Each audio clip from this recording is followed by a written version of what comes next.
പക്ഷേ silver line പദ്ധതി കേരയിൽ എന്ന് പറഞ്ഞുകൊണ്ട് ഒരുപാട് പേരെ ദ്രോഹിച്ച് ഒരുപാട് പേരെ പോലീസിനെ കൊണ്ട് അടിപ്പിച്ച് ഇപ്പൊ നടപ്പിലാക്കും എന്ന് പറഞ്ഞ് സർക്കാർ കൊണ്ടുവന്നൊരു പദ്ധതി. ഗോവിന്ദ മാഷ് പറഞ്ഞ അപ്പോൾ ഒക്കെ ചൂടോടെ നമുക്ക് ഇവിടെ കൊണ്ടുവന്ന് വിൽക്കാം എന്നൊക്കെ പറഞ്ഞ് വലിയ വർത്തമാനമൊക്കെ പറഞ്ഞ നടപടി കേന്ദ്രം മുഖം തിരിച്ചതോടെ ഈ ശ്രീധരനുമായിട്ടുള്ള ചർച്ചകൾ പാളിയതോടെ ഇപ്പോൾ പദ്ധതി പൂട്ടിക്കെട്ടാൻ ഒരുങ്ങുകയാണ് സർക്കാർ. കേരയിലും ചതിച്ചോ മുഖ്യനെ? അല്ല, കേരളയില് പിണറായി വിജയൻ്റെ ഒരു സ്വപ്ന പദ്ധതിയായിട്ടാണ് അവതരിപ്പിക്കപ്പെട്ടത്. അപ്പോൾ PR ഏജൻസിയുമായി ബന്ധപ്പെട്ട സംവിധാനങ്ങൾ പരിശോധിക്കുന്ന സമയത്ത് പിണറായി വിജയൻ്റെ ഒരു ഇമേജ് മേക്കിംഗ് ആക്റ്റാണ് അവർ യഥാർത്ഥത്തിൽ ഈ കേരളയിലിനെ ഡെവലപ്പ് ചെയ്യാൻ ശ്രമിച്ചത്. ശരിയാണ്, പൊതുവെ ആളുകളുടെ ഒരു കാഴ്ചപ്പാടെന്ന് പറയുന്നത് വേഗത്തിൽ സഞ്ചരിക്കുന്നതിനോട് മുട്ടി നിൽക്കുന്നതാണ്. വേഗം വേഗം വേഗം ആളുകളെല്ലാം വേഗത്തിൽ. ഇപ്പോൾ കേരളയിൽ വരുമ്പോഴും അതിന് നല്ല സപ്പോർട്ടുണ്ടാവും എന്ന് തന്നെയാണ് സർക്കാരും അതേപോലെ തന്നെ PR ഏജൻസികളൊക്കെ കരുതിയിരുന്നു. അത് ആ ഒരു വശം ശരിയാണെങ്കിലും അതിനുവേണ്ടി നമ്മൾ ചെലവഴിക്കേണ്ട തുക എന്നത് സർക്കാരിൻ്റെ തുകയാണ് എന്ന് വരുമ്പോൾ അത് കേരളത്തിന് വലിയ ബാധ്യത ഉണ്ടാക്കും. സാമ്പത്തിക ബാധ്യതയിൽ മുങ്ങി നട്ടം തിരിഞ്ഞ് ശ്വാസം മുട്ടി കേരളം ചത്തുപോകും എന്ന് പറയുന്ന ഒരു കാഴ്ചപ്പാട് പുലർത്തുന്ന വലിയ വിഭാഗം ജനങ്ങളുണ്ട്. അപ്പോൾ അവരെ സംബന്ധിച്ചിടത്തോളം കേരളയിൽ വരുന്നതിലൊന്നും ആർക്കും അഭിപ്രായ വ്യത്യാസമില്ല. എത്ര വേഗത്തിൽ സഞ്ചരിക്കാനുള്ള സൗകര്യം കിട്ടുമോ അതാണ് നല്ലത്. പക്ഷേ അതിന് നമ്മൾ കൊടുക്കേണ്ടി വരുന്ന വില എന്ത് എന്നത് പരിശോധിക്കുന്ന സമയത്താണ്, അതിൻ്റെ സോഷ്യൽ കോസ്റ്റ് പരിശോധിച്ചിട്ടാണ് പിന്നീട് അതിൽ എതിർപ്പ് ഉയർന്നത്. അതുമാത്രമല്ല, ഇവർ കേരളിൻ്റെ പേരിൽ പല സ്ഥലത്തും കല്ലിട്ട് ആളുകളുടെ അടുക്കള പൊളിക്കലായിരുന്ന ആ കാലഘട്ടത്തിൽ അവർ ചെയ്തുകൊണ്ടിരുന്നത്. അതൊക്കെ ഒരിക്കലും ഒരു ജനകീയ സർക്കാർ, ഇടതുപക്ഷമാണോ വലതുപക്ഷമാണോ എന്നുള്ളതൊന്നും പ്രശ്നമല്ല, ജനകീയ സർക്കാരിനൊന്നും ഭൂഷണമായ കാര്യമല്ല. അതുകൊണ്ടാണ് അതിശക്തമായിട്ടുള്ള എതിർപ്പ് നേരിടേണ്ടി വന്നത്. എങ്കിലും പിണറായി വിജയൻ സർക്കാരിൻ്റെ ഒരു സ്വപ്ന പദ്ധതിയായിട്ട് ഈ പദ്ധതി അവർ മുന്നോട്ട് കൊണ്ടുപോയിന്. അപ്പോൾ അതിൽ ആദ്യത്തിൽ എന്തെങ്കിലും പാളിച്ചകളുണ്ടെങ്കിൽ നമുക്കത് തിരുത്താം. അതിനുവേണ്ടി അദ്ദേഹം യഥാർത്ഥത്തിൽ നമ്മളുടെ മെട്രോമാൻ അദ്ദേഹത്തെ വിളിക്കുകയും അദ്ദേഹത്തിൻ്റെ ഉപദേശം തേടുകയും അദ്ദേഹത്തിൻ്റെ നിർദ്ദേശപ്രകാരം കേന്ദ്ര ഗവൺമെൻറ്റിന് ചില പ്രോജക്റ്റുകൾ അവതരിപ്പിക്കുകയൊക്കെ ചെയ്യും. അതിന് ചെറിയ സാധ്യതയുണ്ട് എന്നായിരുന്നു നമ്മൾ ഇത്രയും കാലമൊക്കെ കേട്ടുകൊണ്ടിരുന്നത്. ഇപ്പോൾ അത് പൂട്ടിയല്ലേ, അതാണ് ഇപ്പോൾ സംഭവിച്ചിരിക്കുന്നത്. എന്താണ് അതിൻ്റെ ഒരു വിശദാംശം എന്ന് പറഞ്ഞാൽ, ഇനി ഇത് മുന്നോട്ട് കൊണ്ടുപോയാൽ വലിയ സാമ്പത്തിക ബാധ്യത ഉണ്ടാകും. അതുകൊണ്ട് ഇല്ല, സാമ്പത്തിക ബാധ്യത ഉണ്ടാവും എന്നുള്ളത് നേരത്തെ അറിയാവുന്ന ഒരു കാര്യമാണല്ലോ. പിന്നെ പുതിയ എന്താണ് അതിൻ്റെ അകത്ത് വരുന്ന ഡെവലപ്മെന്റ്സ് എന്താ? പദ്ധതി മുന്നോട്ട് കൊണ്ടുപോകാൻ ദക്ഷിണ റെയിൽവേയുമായുള്ള അവസാനഘട്ട ചർച്ചകൾ അലസിയിരുന്നു.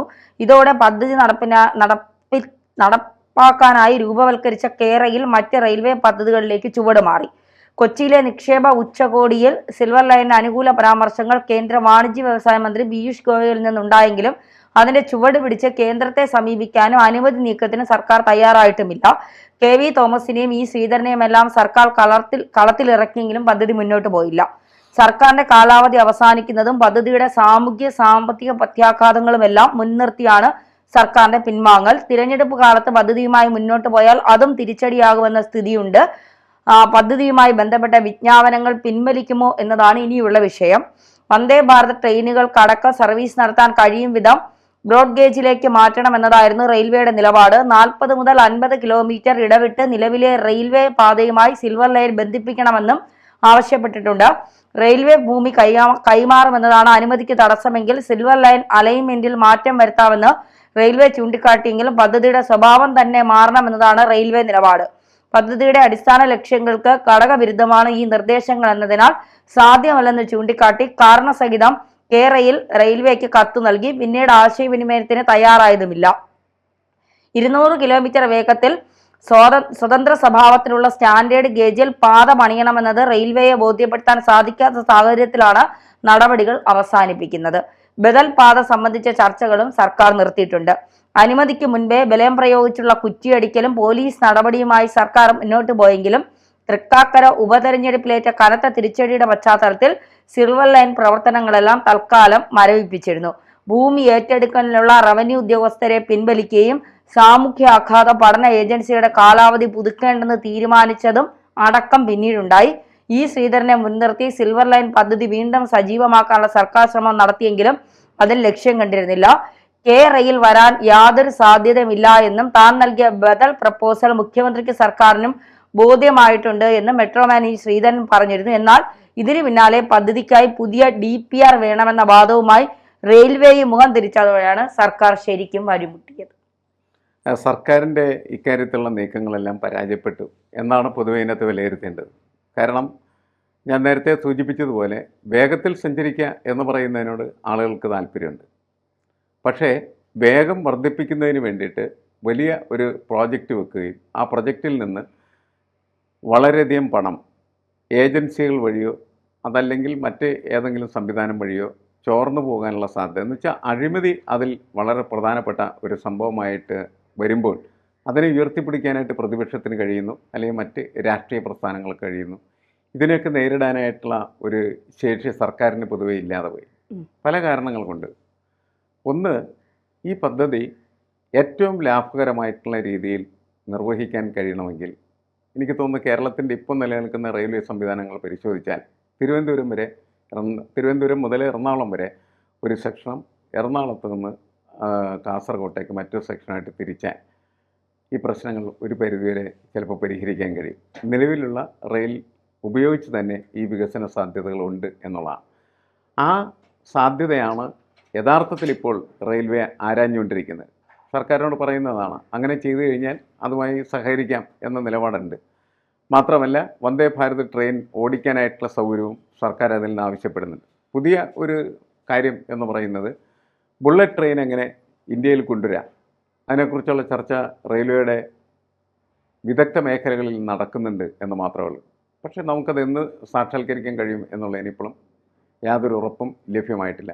അപ്പോൾ പൊതുവേ റെയിൽവേയുടെ അടുത്ത ചാട്ടം എന്ന് പറയുന്നത് ബുള്ളറ്റ് ട്രെയിനിലേക്കായിരിക്കും.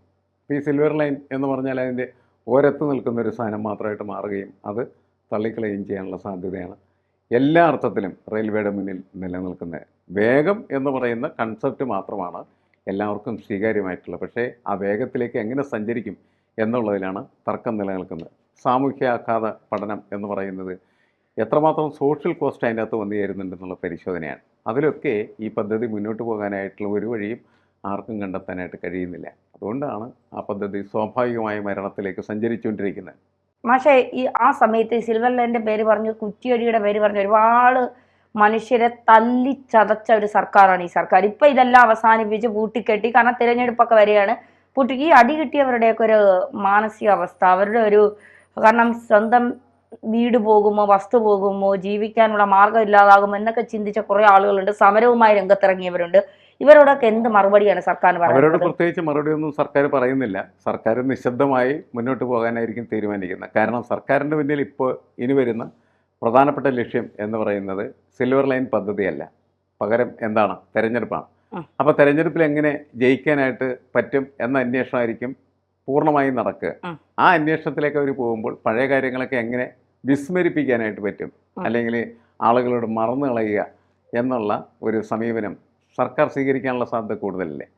അല്ലെങ്കിൽ എന്താ സംഭവിക്കുകയെന്ന് വെച്ച് കഴിഞ്ഞിട്ടുണ്ടെങ്കിൽ ഈ തദ്ദേശ സ്വയംഭരണ സ്ഥാപനങ്ങളിലേക്ക് നടക്കുന്ന തെരഞ്ഞെടുപ്പൊക്കെ വരുമ്പോൾ സിൽവർ ലൈനും ആ സിൽവർ ലൈനോട് സർക്കാർ എടുത്ത സമീപനങ്ങളും അതിനെതിരായിട്ട് ഉയർന്ന പ്രക്ഷോഭങ്ങളും, ആ പ്രക്ഷോഭത്തിൽ വളരെ സാധാരണക്കാരായിട്ടുള്ള ആളുകളും ഇടതുപക്ഷത്ത് നിൽക്കുന്ന ആൾക്കാർ, മാർക്സിസ്റ്റ് പാർട്ടിയുടെ അംഗങ്ങളായിരിക്കുന്ന ആളുകൾ, വീട്ടമ്മമാർ, അവർക്കൊക്കെതിരെ പോലീസ് നടത്തിയ കുതിരകയറ്റങ്ങൾ, തെമ്മാടിത്തരങ്ങൾ, അതൊക്കെ വീണ്ടും വീണ്ടും പുറത്തേക്ക് വന്നു കഴിഞ്ഞാൽ അത് സർക്കാരിനെ വലിയ തരത്തിൽ അവരുടെ വോട്ട് ചോർച്ചയ്ക്കുള്ള ഒരു വഴിയൊരുക്കാനായിട്ടുള്ള സാധ്യതയും യഥാർത്ഥത്തിൽ അതിനകത്തുണ്ട്.